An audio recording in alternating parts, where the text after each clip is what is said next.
இந்த புதிய முதலமைச்சர் வந்துகிறார். இன்னைக்கு நியூஸ்ல எல்லாம் வந்துச்சு, இந்த நாட்டினுடைய ரொம்ப பணக்கார சிஎம் டி.கே. சிவகுமார். நீ பெரிய பணக்காரனா இருந்தா எங்களுக்கு என்ன பண்ண போற, எங்களுக்கு என்ன புடுங்க போற? நீ பெரிய பணக்காரன், ஆனா சாதாரண ஜனங்களுடைய வாழ்க்கை நிலைமை இன்னைக்குன்னா, இந்த ஊருடைய எம்எல்ஏ கூட மிகப்பெரிய பணக்காரி. அவருடைய அப்பா கோடிக்கணக்கான பணத்தை சேர்த்து வச்சிருக்கக்கூடிய பலமுறை எம்பியா இருந்தவர், பலமுறை மந்திரியா இருந்தவர். ஆனா இங்க இருக்கக்கூடிய சாதாரண ஜனங்களுடைய நிலைமை என்ன? எங்களுக்கு கொடுக்கக்கூடிய இவரு கட் ஆஃப் என்ன கொடுக்கிறாருன்னா, மத்திய அரசு 32,000 ரூபாய் இருக்கணுமா வருஷத்துக்கு. அந்த 32,000 இருந்தாதான் உனக்கு வந்து பென்ஷனுக்கு நீ தகுதி. வருஷத்துக்கு, மாசத்துக்கெல்லாம் கிடையாது. ஒரு வீட்டுல ஒரு புருஷன் பொஞ்சாதி இருந்தா அவங்களுக்கு வர 2,000 ரூபாய், அவங்களுக்கு வந்து 1,000 ரூபாய் பென்ஷன். இது கணக்கு போட்டாலே 34,000 ஆயிடுச்சு. அதுதான் கேன்சல் ஆகும். மார்ச் மாசம் கேன்சல் ஆன பென்ஷன் ஏப்ரல், மே, ஜூன் ஆச்சு, இன்னும் கூட கிடையாது. இந்த 13ஆம் தேதி ஒரு புதிய ஒரு சுத்தலையை விட்டுக்கிறார் சீஃப் மினிஸ்டர். என்னன்னாக்கா இந்த டாக்குமெண்ட்ஸ் எல்லாம் கொடுக்கணுமா? என்னென்ன டாக்குமெண்ட்ஸ்? அவங்களுடைய education qualification certificate, Aadhaar card, birth certificate, 32,000 ரூபாய்க்குள்ள இருக்கக்கூடிய இன்கம் சர்டிபிகேட். இந்த டாக்குமெண்ட்ஸ் எல்லாம் மறுபடியும் வரணுமா? தினநித்தியம் வந்து நூற்றுக்கணக்கானவங்க, வயசானவங்க, கை கால் இல்லாதவங்க, கண் தெரியாதவங்க இங்க வந்து அவஸ்தப்படுறாங்க. விதவைங்க, கணவரை இழந்தவங்க வந்து எந்தவித வருமானம் இல்லாத தாய் தனிமையில இருக்கிறாங்க. அவங்களுடைய கார்டை கேன்சல் பண்ணி இருக்கிறாங்க.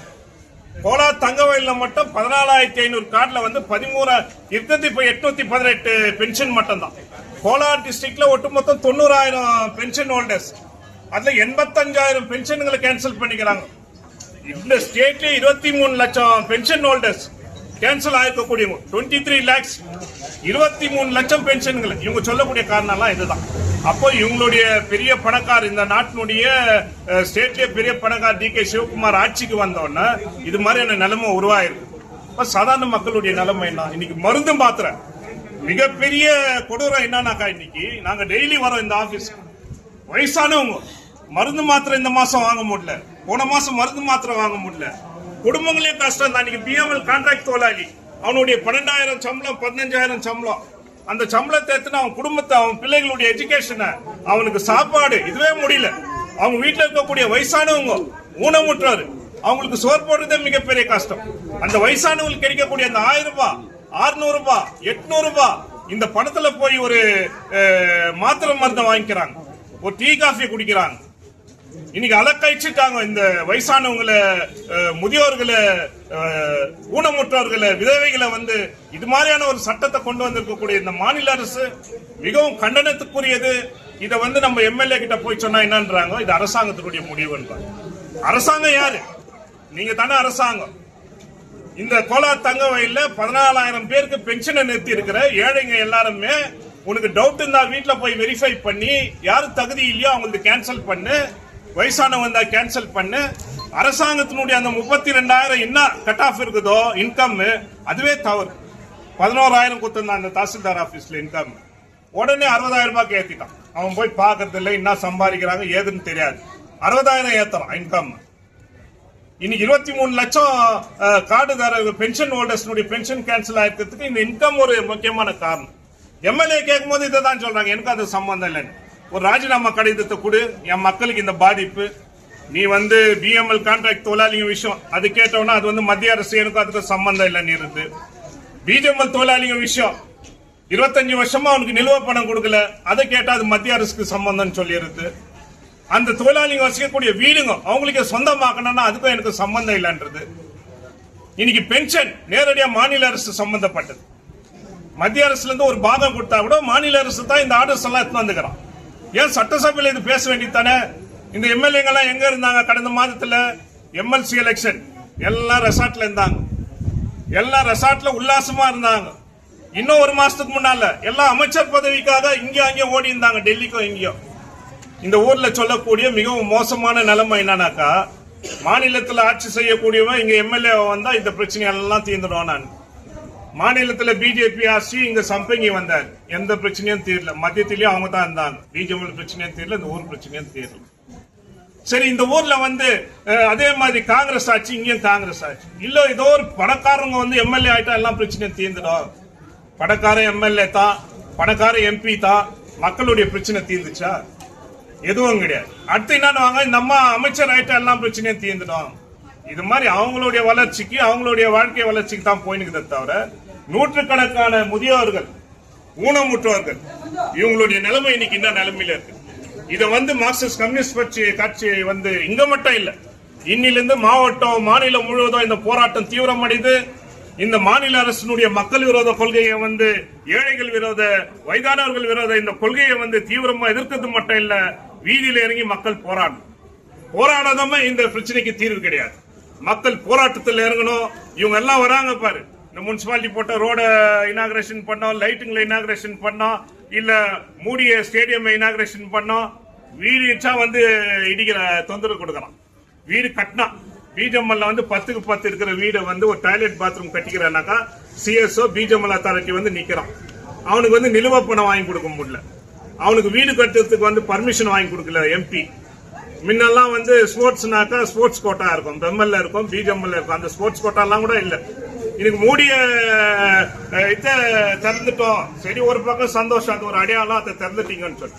ஆனா மக்களுடைய அன்றாட பிரச்சனை கோலார் மாவட்டத்தினுடைய 90,000 பேருக்கு பென்ஷன் கேன்சல் ஆகிக்குது. அது கேட்கறதுக்கு எம்பிக்கு வக்கு கிடையாது.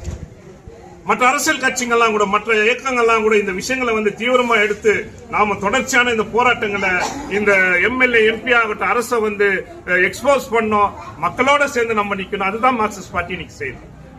அது பிஜெம்எல் இஷ்யூ ஆகட்டும், கான்ட்ராக்ட் தொழிலாளிகள் பிரச்சனைகள் ஆகட்டும், ரயில்வே தொழிலாளிகளோ இல்ல டெய்லி டிராவலுடைய பிரச்சனைகள் ஆகட்டும், இன்னைக்கு இருக்கக்கூடிய வயசானவங்க நம்ம ஊர்ல இருக்கக்கூடியவங்க தான் எல்லாமே என்னடா பெரிய வருமானத்தை அவங்க வாங்கிட்டாங்க, இன்னும் பெரிய வருமானம் அவங்க வாழ்க்கையை நடத்துறதுக்கு அன்றாட காட்சிங்க. நாங்கெல்லாம் கோலார் தாங்கவே இல்லை. எங்களுக்கு பிஜெம்எல்ல மூடினீங்க, நடுத்தரல நிக்க வச்சிங்க. இன்னைக்கு டெய்லி டிராவலர் பண்ணி 10-15,000 சம்பாதிக்கிறதுக்கு ஓடாட வேண்டிய நிலைமை. இன்னைக்கு ஒரு பக்கம் மத்திய அரசினுடைய விலைவாசி உயர்வு, மாநில அரசினுடைய கொடுமை, இதையெல்லாம் தாங்கின்னு கோலார் தாங்கவே இல்லை. நாங்க வாழ்ந்துதான் இருக்கிறோம். இது எதிர்க்கக்கூடிய வேலையை வந்து மார்க்சிஸ்ட் கம்யூனிஸ்ட் கட்சி நிரந்தரமா செய்யும்ன்றது இந்த நேரத்தில் சொல்லிக்கொண்டு இந்த பிரச்சனைக்கு தீர்வு காணும் வரைக்கும் இன்னைக்கு அடையாளமா இந்த போராட்டம் வரக்கூடிய நாட்கள்ல இதே தாசில்தார் ஆபீஸ்ல உட்கார்ந்து நாங்க ஏஞ்சுக்கிறதா கிடையாது. இந்த நிலைமை தொடரக்கூடாது. மாநில அரசு அவங்க கொடுத்திருக்கக்கூடிய ஆர்டர்ஸ் கேன்சல் பண்ணும். பென்ஷன் வந்து ரெகுலரா வரும். 13,500 பேர்ல ஒரு 500,000 பேர் தவறுதலா இருந்தான்னாக்கா அவனை நீயே கணக்கெடு. அந்த கணக்கெடுத்து அவங்களை கேன்சல் பண்ணு. அவங்களுக்கு கொடுக்க வேண்டிய பென்ஷன் அதிகப்படுத்து. கேரள அரசாங்கம் 3,000 ரூபாய் பண்ணிட்டான் பென்ஷனை. முதியோர் பென்ஷன், ஹேண்டிகேப் பென்ஷன் 3,000 ரூபாய் பண்ணிட்டார் பினராயி அரசாங்கம், இடதுசாரி அரசாங்கம் இருக்கும் போது. இங்க இருக்கிறவங்க இன்னும் 600-800 ரூபாய் கொடுத்துக்கின்னு அந்த பென்ஷனை கேன்சல் பண்ணாரு. இது வெக்கக்கேடான ஒரு விஷயம். ஆகவே மாநில அரசு வந்து அந்த ஆர்டர்ஸை வந்து வாபஸ் வாங்கணும். இந்த சர்டிபிகேட் கொடு, அந்த சர்டிபிகேட் கொடு, தொந்தரவு கொடுக்க கூடாது. இந்த சர்டிபிகேட் கொடுத்தோம்னா என்ன நீ மறுபடியும் கொடுத்துட்டு போயா? ஒன்னும் கிடையாது. இதுல இருக்கக்கூடிய சூழ்ச்சி என்னன்னாக்கா, இது அடுத்து ரேஷன் கார்டை வந்து இன்னும் கேன்சல் பண்ணுங்க. இன்னும் ஆயிரக்கணக்கான பிபிஎல் கார்டுகளை கேன்சல் பண்ண போறோம். 2,000 ரூபாய் என்ன குரோஜோதின் போட்டுன்னு இருக்கிறானோ அதுக்கும் கணக்கு எடுக்கிறோம். இன்னைக்கு 70,000 பேர் செத்துட்டாங்க, அந்த கார்டுக்கு வந்து நான் கொடுக்க முடியாதுன்னு சொல்றோம். 70,000 பேர் செத்துட்டாங்களா, அந்த குடும்பத்துல இன்னொரு பெண்மணி இருக்கிறாங்க, டெத் சர்டிபிகேட் கொடுத்துட்டு நீ டிரான்ஸ்பர் பண்ணி கொடு, அவ்வளவுதான் சிம்பிள். ஆனா அதை கேன்சல் பண்றாங்க. இது மாதிரியான ஒரு சூழ்ச்சி, இதெல்லாம் இவங்க பண்ணக்கூடிய வேலை. இதெல்லாம் இன்னைக்கு அதிகாரிங்க அவைலபிள் இருப்பாங்களா? கிடையாது. ஏன்னாக்கா எஸ்ஐஆர் ஓட்டு திருத்தம்னு சொல்லிட்டு 30ஆம் தேதியில இருந்து ஆரம்பிக்கிறான். எல்லா அதிகாரிகளும் வெளியே போறாங்க. இந்த ஜனகம் வந்து இப்படி அவசரப்படுறது இன்னும் மோசமாக போகுது. அதுக்கு நாங்க வைக்கக்கூடிய இன்னொரு கோரிக்கை என்னன்னாக்கா, வார்டு வைஸ், பஞ்சாயத்து வைஸ் கேம்புங்களை வை. அங்க இங்க இருக்கக்கூடிய தாசில்தார் அலுவலகத்தில் இருக்கக்கூடிய அதிகாரிங்க அங்க வந்து உட்காருங்க. உங்களுக்கு என்ன டாக்குமெண்ட்ஸ் தேவையோ அங்க வந்து வாங்கணும். அந்த டாக்குமெண்ட்ஸ்களை வாங்கணும்னு சொல்லிட்டு கூட மார்க்சிஸ்ட் பார்ட்டி இன்னைக்கு சொல்றோம். மக்களை தொந்தரவு கொடுக்காதீங்க. தாசில்தார் கூட அவைலபிளா இருக்கிறது இல்லை. இது மாதிரியான ஒரு சூழ்நிலை, இது மாதிரியான மிகப்பெரிய ஊழல், வர்ஸ்ட் அட்மினிஸ்ட்ரேஷன்.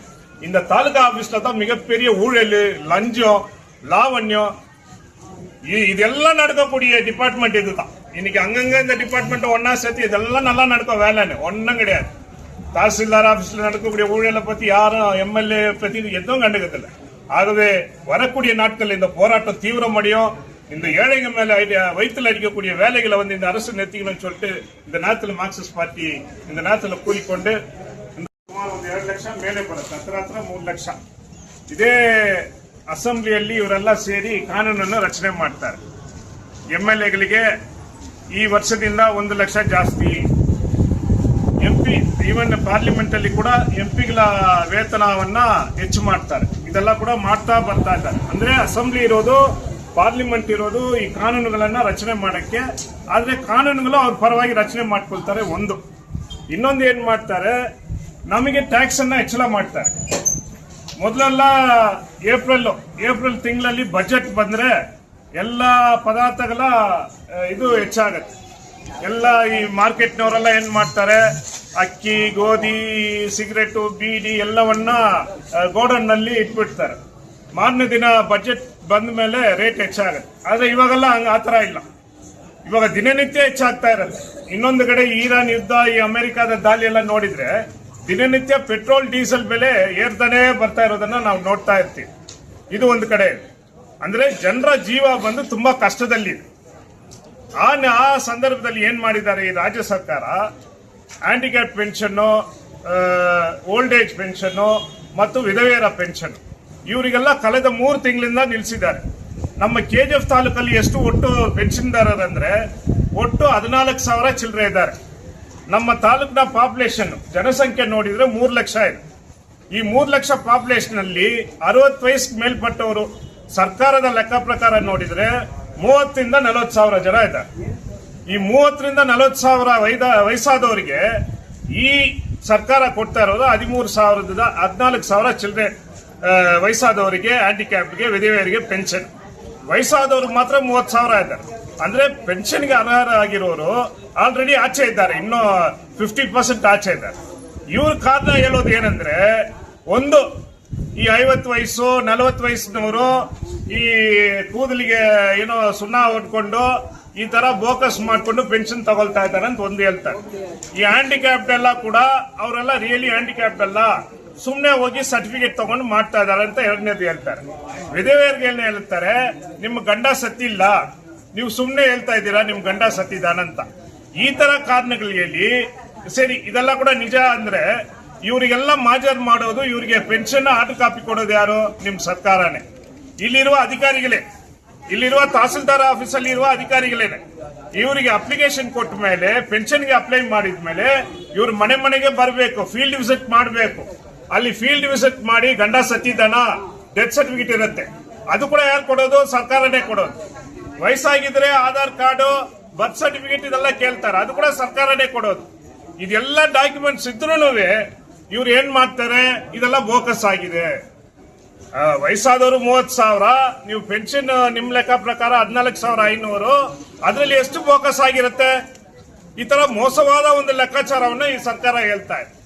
ಇನ್ನೊಂದು ಕಡೆ ನಾವು ನೋಡಿದ್ರೆ 32,000 ವಾರ್ಷಿಕ ಆದಾಯ ಇರ್ಬೇಕಂತ ಹೇಳ್ತಾರೆ.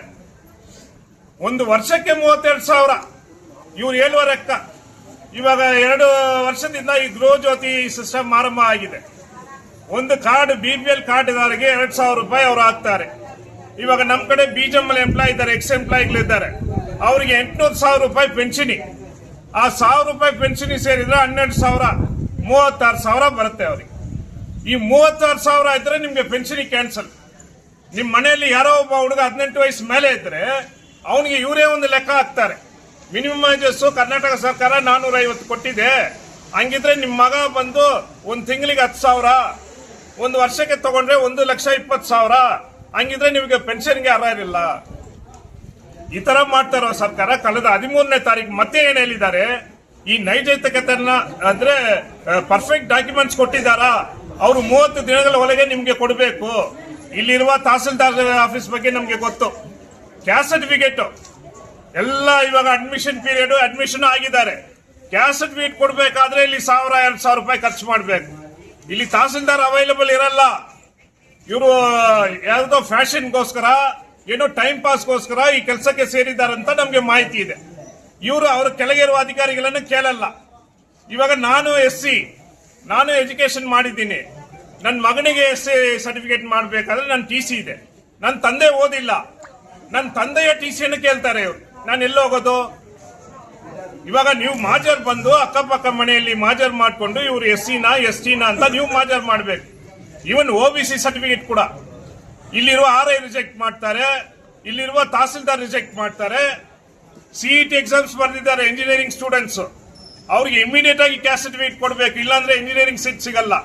ಅದನ್ನ ತಡೆ ಮಾಡ್ತಾ ಇದ್ದಾರೆ ಈ ತಹಸೀಲ್ದಾರ್, ಅದನ್ನ ಈ ಅಧಿಕಾರಿಗಳು ತಡೆ ಮಾಡ್ತಾ ಇದ್ದಾರೆ. ಇವಾಗ ಯಾರಿಗೆ ಇದು ಲಾಭ? தினநித்திய வயசாதவர். இங்க சொல்லக்கூடிய விஷயம் என்னன்னாக்கா, இந்த அரசாங்கம் எடுத்துக்கக்கூடிய இந்த முடிவு, அவர் சுத்தமா பேசணும். அவர் பேச வைக்கக்கூடிய முக்கியமான காரணம் என்னன்னாக்கா, அவருக்கு கண் பார்வை கிடையாது. அவரு இன்னைக்கு அவருடைய வாழ்க்கை ஒரு பார்வை இல்லாத ஒரு சூழ்நிலை, அவரு அனுபவிக்கக்கூடிய நிலைமை, இந்த பென்ஷன் இல்லாததால